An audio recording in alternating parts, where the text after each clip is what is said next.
Hello दोस्तों, lung cancer को सबसे डेंजरस तरह के कैंसर्स में से माना जाता है। अक्सर ज़्यादातर लोग को जब पता चलता है कि उन्हें ये हो गया है, उन्हें बचा पाना अक्सर संभव नहीं हो पाता है।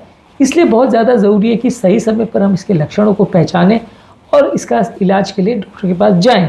पर हमें समझना और जानना ज़रूरी है कि इसके लक्षण क्या होते हैं और कौन कौन से टेस्ट किए जाते हैं जो हमें लंग कैंसर की जाँच करने में मदद करते हैं, इसको पता करने में मदद करते हैं और इन जाँचों की क्या वैल्यू है, कब इन्हें किया जाता है, ये सारी चीज़ों पर आज बात करेंगे। आज का टॉपिक है डायग्नोसिस ऑफ लंग कैंसर। आज का टॉपिक बहुत ज़्यादा इंपॉर्टेंट है उन व्यक्तियों को जिनको इस तरह का प्रॉब्लम्स होने की संभावना है, या ओवरऑल एक जनरल अवेयरनेस टॉपिक है जो सबके लिए इंपॉर्टेंट है। टॉपिक पर जाने से पहले जो लोग हमारे चैनल पर नए हैं उन्हें रिक्वेस्ट करूँगा कि चैनल को सब्सक्राइब करें, वीडियोस को लाइक शेयर करें, फॉलो करें, कमेंट करें पूरा दिन।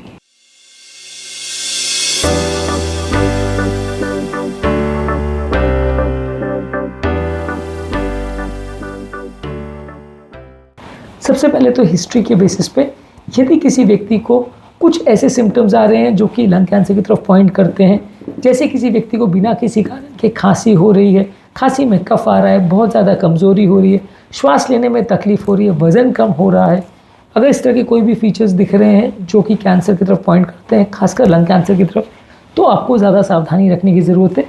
यदि इस व्यक्ति की उम्र ज़्यादा है, स्मोकिंग करने की हिस्ट्री है, कार्सिनोजेनिक सब्सटेंसेस जो कि कैंसर का रिस्क बढ़ाते हैं उनके एक्सपोजर की हिस्ट्री है, फैमिली हिस्ट्री है लंग कैंसर की, यदि ये सारे रिस्क फैक्टर्स अगर अवेलेबल है तो आपको लंग कैंसर की जांच करनी चाहिए। हालांकि देखिए, लंग कैंसर वाले पेशेंट में कोई स्पेसिफिक पेन नहीं होता। ज़्यादातर केसेस में लंग कैंसर इवन बहुत बड़े साइज़ का जब तक नहीं हो जाए तब तक पेन नहीं होता, और ज़्यादातर केस में इवन जब तक वो बड़ा नहीं हो जाए तब तक सांस भी नहीं फूलती है। इसलिए लंग कैंसर में बहुत ज़्यादा मुश्किल होता है उसको अर्ली डिटेक्ट कर पाना। ज़्यादातर जब वो सिम्टम्स करने लगता है तब तक बहुत देर हो चुकी होती है। यही सबसे बड़ी प्रॉब्लम्स है कैंसर के बारे में। दुनिया भर में बहुत ज़्यादा रिसर्च इस बारे में चल रही है, ये कोशिश करने के लिए कि कैंसरों को कैसे पहले पकड़ा जा सके ताकि उनका सही समय पर इलाज किया जा सके। पर अफसोस अभी तक कोई बहुत ऐसी मोडालिटीज़ नहीं बन पाई है जो कैंसर को बहुत अर्ली स्टेज में डिटेक्ट कर पाए, जिसको हम रेगुलर बेस पे करके इसको पता कर पाएँ। तो कोई सिंगल टेस्ट ऐसा नहीं आता जो 100% सेफ़ हो, जिसको हम हर 2 महीना 6 महीना में करते रहें और अपने कैंसर को पकड़ सकें। आपको सिम्टम्स पर रिलाई करना पड़ता है और ज़रूरत पड़े तो जांचें करवानी होती है। अब जांचें कौन सी? सबसे कॉमन टेस्ट है एक्सरे। अगर एक्सरे में कोई जगह पे आपको कोई धब्बा या पैच या कोई गठान जैसा दिखाई दे रहा है, या लंग्स में कोई जगह पे कफ या इन्फेक्शन दिख रहा है, तो वो कैंसर का साइन हो सकता है। अगर एक्सरे में कोई डाउटफुल फाइंडिंग दिख रही है तो सीटी स्कैन करके उसे कन्फर्म करना चाहिए, क्योंकि एक्सरे में प्रिडिक्टिव वैल्यू थोड़ी कम होती है, सीटी स्कैन की इमेज क्लैरिटी ज़्यादा अच्छी होती है, ज़्यादा अच्छी तरह से आप डिटेक्ट कर सकते हैं और कैंसर के छोटे टुकड़े भी कहीं स्प्रेड हुए हैं या नहीं हुए वो भी पता कर सकते हैं। अगर किसी व्यक्ति को लंग कैंसर का डाउट है तो पहले एक्सरे और फिर सीटी स्कैन किया जाता है। डायरेक्ट सीटी स्कैन इसलिए नहीं किया जाता क्योंकि अक्सर सीटी स्कैन में रेडिएशन ज़्यादा होता है, कॉस्ट भी ज़्यादा होता है, तो लोगों को बार बार सीटी स्कैन कराना कुछ इफेक्टिव नहीं पड़ता।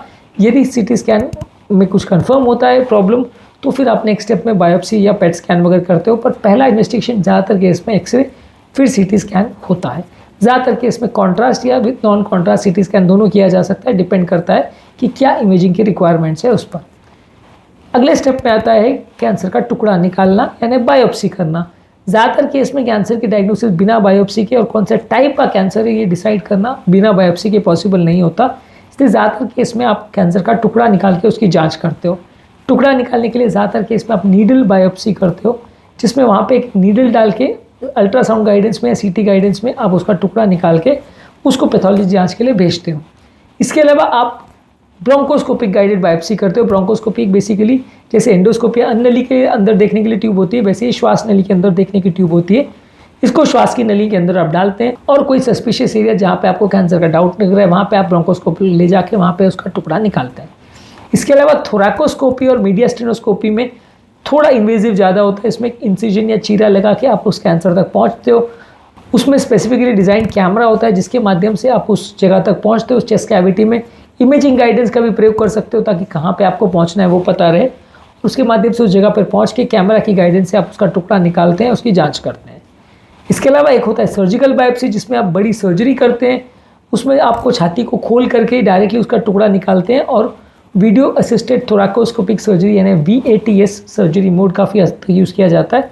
ये ज़्यादातर हम तभी करते हैं जब छोटा कैंसर होता है और हमको डायरेक्टली उसको ट्रीट ही करना होता है, तो हम उसको निकालते हैं और डायरेक्टली जांच के लिए भेज देते हैं।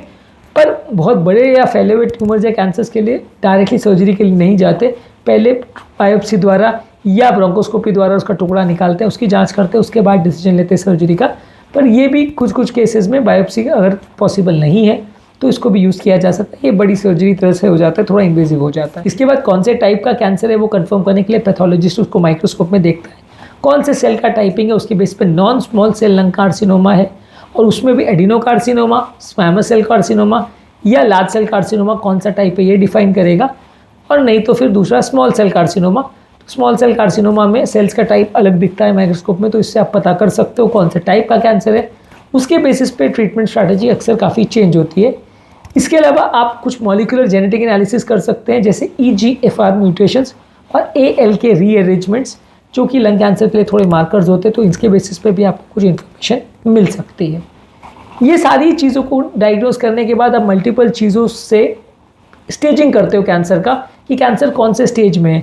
ज़्यादातर कैंसर के पेशेंट में जो भी डायग्नोसिस या ट्रीटमेंट किया जाता है उसमें स्टेजिंग करना ज़रूरी होता है, क्योंकि कैंसर का ट्रीटमेंट हर स्टेज के साथ अलग होता है।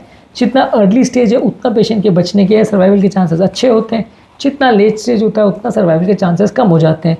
तो ये सारी ही जाँचों को आप CT स्कैन को, इमेजिंग को, PET स्कैन को, MRI को, ये सारी चीज़ों को मिला के आप कैंसर की स्टेजिंग करते हैं। उसके बेसिस पे आप डिसाइड करते हैं कि पेशेंट को आगे किस तरह से ट्रीट करना है, उसको कैंसर कौन से स्टेज का और आगे उसमें क्या लगने वाला है।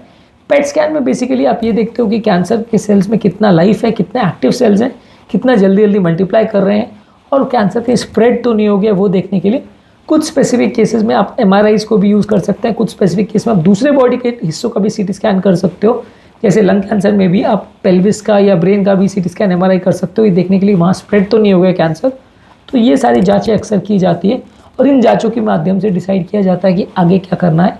एक बार पेशेंट का डिसाइड हो भी गया तो भी आपको रिपीटेड कई बार स्कैन्स करने पड़ते हैं, ये देखने के लिए कैंसर बढ़ रहा है कि नहीं, घट रहा है कि नहीं, थेरेपी को रिस्पॉन्ड कर रहा है कि नहीं, और इसमें आगे स्ट्रैटेजी को कैसे मैनेज करना है, स्ट्रैटेजी चेंज करनी है या सेम स्ट्रैटेजी को कंटिन्यू करना है, थेरेपी में आगे क्या करना है और पेशेंट को गाइड करने के लिए कि वो क्या आगे एक्सपेक्ट कर सकता है। ये सारी चीज़ों के लिए ये सारी जांचों को अक्सर करना पड़ता है। बायोप्सी हालांकि बार बार नहीं की जाती है, स्कैनिंग्स और PET स्कैन अक्सर काफ़ी बार किया जाता है, देखने के कैंसर वापस तो नहीं आ रहा है।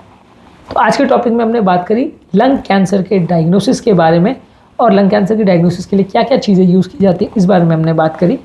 उम्मीद करूँगा कि आज के टॉपिक में कुछ नई बातें जानने को मिली होगी। जो लोग हमारे चैनल पर नए हैं उन्हें रिक्वेस्ट करूँगा कि चैनल को सब्सक्राइब करें, वीडियोज़ को लाइक करें, शेयर करें, फॉलो करें, कमेंट करें, पूरा देखिए। Thank you.